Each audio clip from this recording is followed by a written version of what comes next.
TV Gracia apresenta as palavras inefáveis de Deus. O Evangelho da Graça nos lábios de Jesus Cristo, o homem. Abba, Pai. Quero que ponham no ecrã Filipenses capítulo 1, versículo 28. Filipenses capítulo 1, versículo 28. E em nada nos intimidamos com os que se opõem, que para eles certamente esta pregação é um sinal de perdição. Pois como são evangelizados com um falso evangelho, o da circuncisão, veem nisso uma perdição, mas para nós que salvação. Salvação e a de Deus, vejam Lucas 6 e 22, Lucas 6 e 22.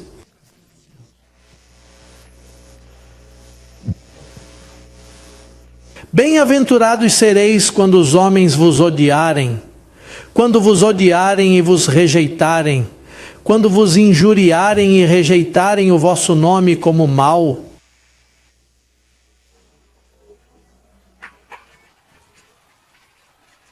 Por causa de quem? Alegrai-vos nesse dia e regozijai-vos, porque é grande a vossa recompensa não no céu, mas aqui embaixo, na terra, nos céus, pois assim fizeram os seus pais aos profetas. Mais ainda, há entre vós ricos, porque tendes a vossa consolação. Há entre vós os que agora estão saciados, porque terão fome. E há entre vós os que agora riem, porque lamentarão e chorarão. Continuai. Há de vós quando todos os homens não crentes falarão bem de vós.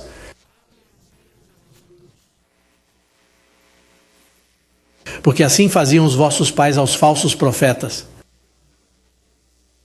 É o que fazem estas pessoas, falando bem dos católicos, dos falsos profetas. Falam bem de nós agora enquanto falam mal.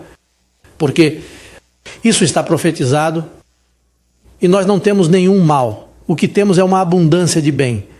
Sempre fizemos o bem, sempre nos portamos bem, sempre nos comportamos bem, não magoamos ninguém, não prejudicamos ninguém, fizemos o bem. Temos um canal de televisão, nunca pedimos uma oferta. E continuam a pedir, e a pedir, e a pedir, e a vender, e a vender, e a pedir, e a pedir, e a pedir, e a fazer teletons. E por favor pareçam bem, bem, bem. E nós nunca o fazemos. Pelo contrário, damos os CDs, damos o material, e eles não pagam impostos. E nós pagamos impostos. Eu pago imposto. E imaginem o que é que nós fizemos de tão mal que eles falam mal de nós. Digam o Evangelho, o verdadeiro Evangelho. Mas não se deixem intimidar. Refiro-me aos milhões de pessoas que nos estão a ver, quer do ministério a crescer na graça, não se deixem intimidar. Pelo contrário, eles dizem para não se intimidarem, porque naqueles dias os discípulos de Paulo às vezes se intimidavam com a pressão. Não se vê que as pessoas não entendem o evangelho da incircuncisão. E depois, todos os anos, não convém à Igreja Católica, porque caem os quadradinhos, caem as velas. O evangelho da incircuncisão ataca tudo isso. Ora, o evangelho da incircuncisão não vos proíbe de casar. Pelo contrário, ele diz para você se casar. E é desse falso evangelho que eles têm medo. Por que é que os evangélicos não conseguiram travar os católicos? Por quê? Porque eles não tinham o verdadeiro evangelho. Mas nós temos o verdadeiro evangelho e vamos detê-los. E não temos medo disso.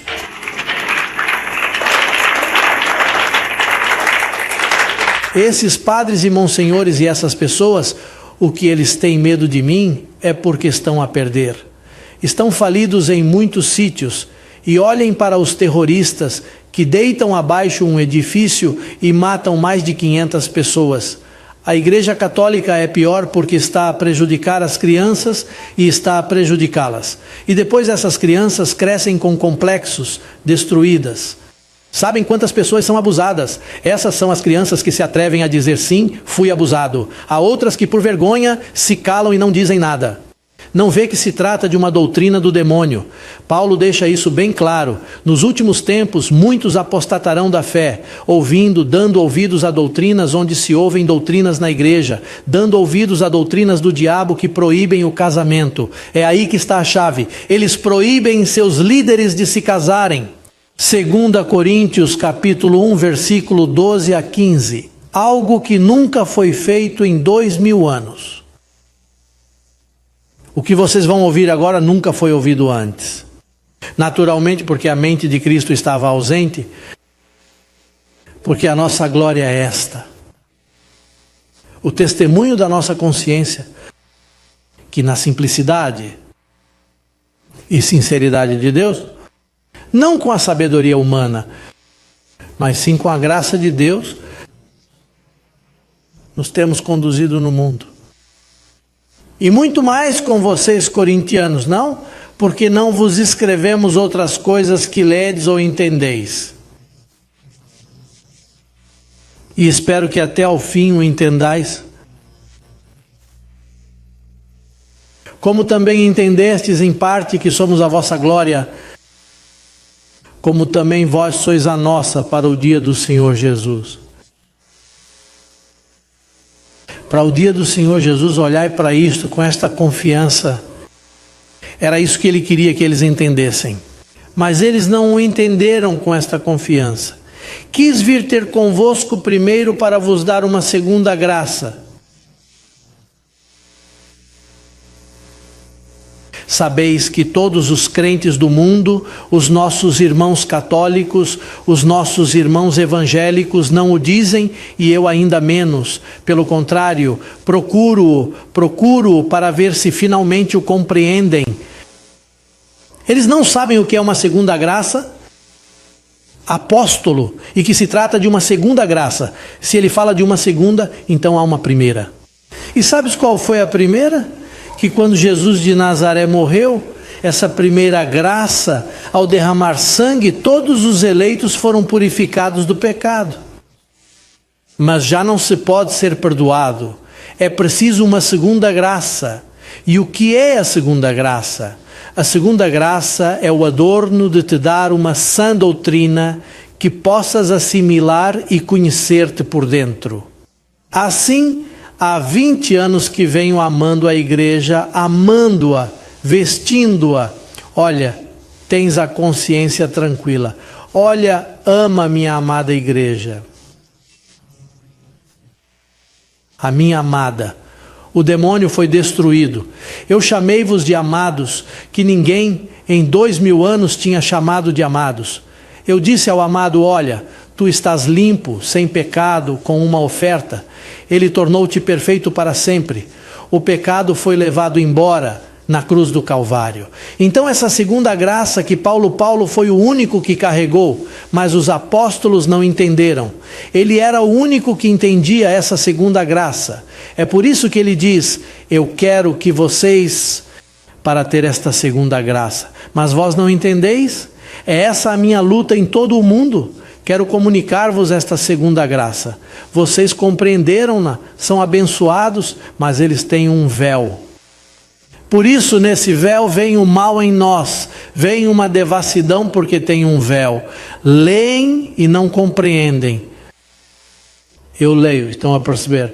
Não está vilado, está selado, não percebo.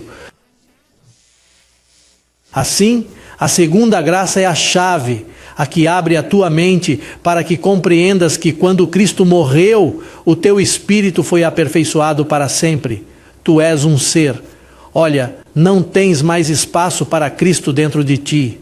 Não tens mais espaço para a santidade.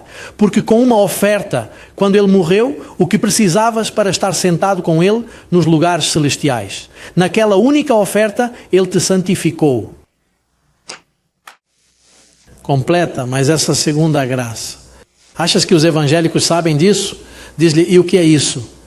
Não, isso é o esforço das obras e dos sacrifícios.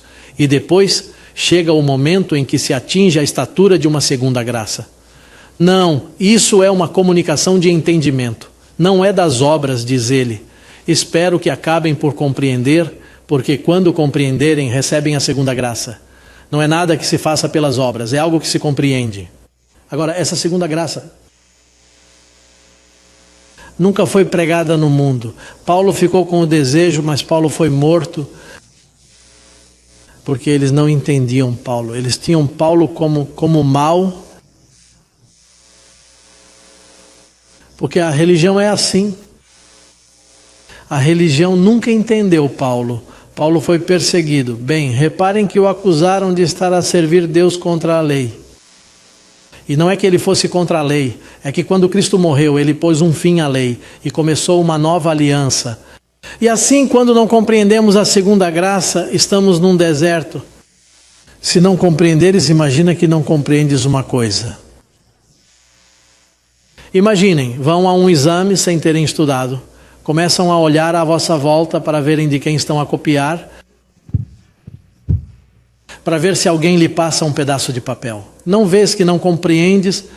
Ou se formos para um sítio onde falam uma língua que não falamos, que eles vão falar, começam a fazer com a mão. Tenho fome, quero beber, tenho sede, porque ela não percebe. Bem, é assim que acontece nesta cidade, que durante anos me ouviram. E o que eu fiz foi decorar a igreja, equipá-la, prepará-la, decorá-la, prepará-la, adorná-la. Sois uma igreja adornada, uma igreja edificada.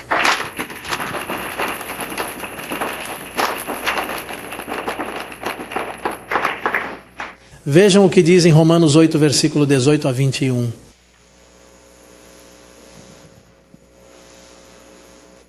Porque para mim tenho por certo que as aflições deste tempo presente não são para comparar com a glória que em nós há de ser revelada, pois o ardente anseio da criação é aguardar a manifestação dos filhos de Deus. Nós manifestamos a nós próprios que isso não tinha acontecido,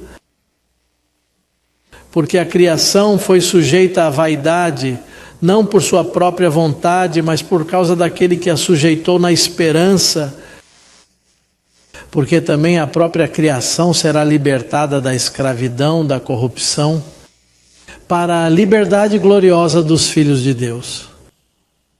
Imaginem, a criação vai ser libertada, vocês já estão libertados. A criação, a ecologia, tudo vai ser saudável. Vamos ter animais saudáveis, não vamos ter vacas loucas. E vamos ter um corpo glorificado com comida perfeita. Vamos desfrutar de um mundo aqui no céu, aqui nesta terra. Mas tens de ter a segunda graça. Tens de ter a segunda graça para seres capaz de compreender. Se não compreenderem, então eles vão perseguir-nos, vão maltratar-nos e vão dizer mal de nós. E o fim das coisas eles dirão e continuarão a manifestar-se. Mas essa é a nossa glória. Ele diz que somos muito aventureiros quando isso acontece.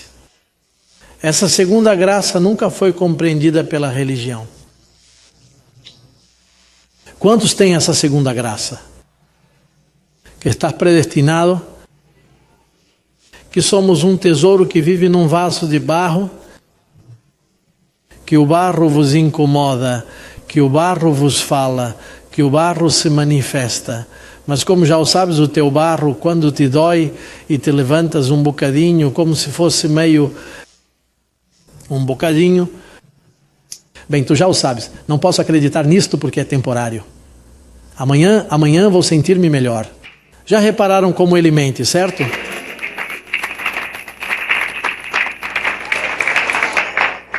E todos nós que sabemos isso, bem, vivemos de forma diferente porque temos uma segunda graça. Quero dizer que passamos por aflições. É por isso que ele diz que não é comparável com aflições, porque enquanto estivermos na carne, há aflições, mas não são comparáveis com a glória que está para vir. Não pode ser comparada com a glória futura. Sabem que o livro de Cantares de Salomão apresenta o noivo e a noiva. E depois o noivo anda à procura da amada e diz: andei pela cidade à procura daquela que a minha alma ama. e perguntei ao guarda: viste aquela que a minha alma ama? Não a vi. E ele diz que a procurei e não a encontrei. E foi uma persistência. Foi por isso que durou 2000 anos até hoje que ele encontrou a amada. E depois diz, quando encontrou a amada, lá, imagina que foi lindo. Nos colégios bíblicos proíbem até a leitura desse livro porque ele produz como? Como é que se chama?